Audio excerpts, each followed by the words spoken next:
She sensed a disturbance in the spiritual realm, something far more sinister than the usual spirits that roamed the forest. As the rain pounded relentlessly on her roof, Boonma lit incense and began to pray at her small altar, her chants mingling with the roar of the storm outside. She fell into a deep meditative trance, seeking answers from the spirits.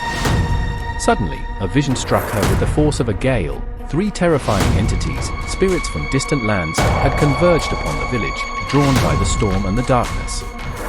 She saw flashes of their twisted faces, a grotesque, winged demon with a single bloodshot eye, a hideous hag with bony fingers and a leering grin, and a shadowy figure whose very presence seemed to choke the life out of the air. Boonma's eyes snapped open, her heart racing with fear. She knew that these spirits, Popabawa, La Pisadera, and Phi-Em, had found their way to her village, seeking souls to torment. The rain pounded harder, as if the storm itself were aware of the terror that had come to their quiet home. She had to warn the others before it was too late. But as she tried to rise, she felt a sudden, crushing weight on her chest. She gasped for breath, her hands clawing at the empty air as an unseen force pinned her to the floor. It was Phi-Em, the ghost of nighttime oppression. Invisible to the naked eye, its presence was like an iron blanket, suffocating and immovable. Boonma struggled, her frail body writhing as she fought against the ghost's relentless grip. She could hear a low, mocking whisper in her ear, a voice like the rustling of dry leaves, taunting her with every gasp. Meanwhile, in a small hut on the opposite side of the village, a young man named Lek was preparing for bed. Exhausted from a long day of fishing in the torrential rain, he had eaten a large meal and quickly fallen into a deep sleep. But as the storm raged outside, Lek began to toss and turn, his face contorted in a grimace of fear. In his dreams, he was trapped in his hut, unable to move as a shadow crept closer. The shadow took form, a hideous, cackling old woman with long, bony fingers and a malicious grin. It was La Pisadera, the hag from Brazilian folklore, known for sitting on the chests of those who slept on a full stomach. Lek awoke with a start, his body paralyzed. He could see La Pisadera at the foot of his bed, her eyes glowing with a sickly, green light. She climbed onto his chest, her weight pressing down with unbearable force. Lek tried to scream, but his voice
We hope you had a good fright night with us. If you like the story, like and subscribe.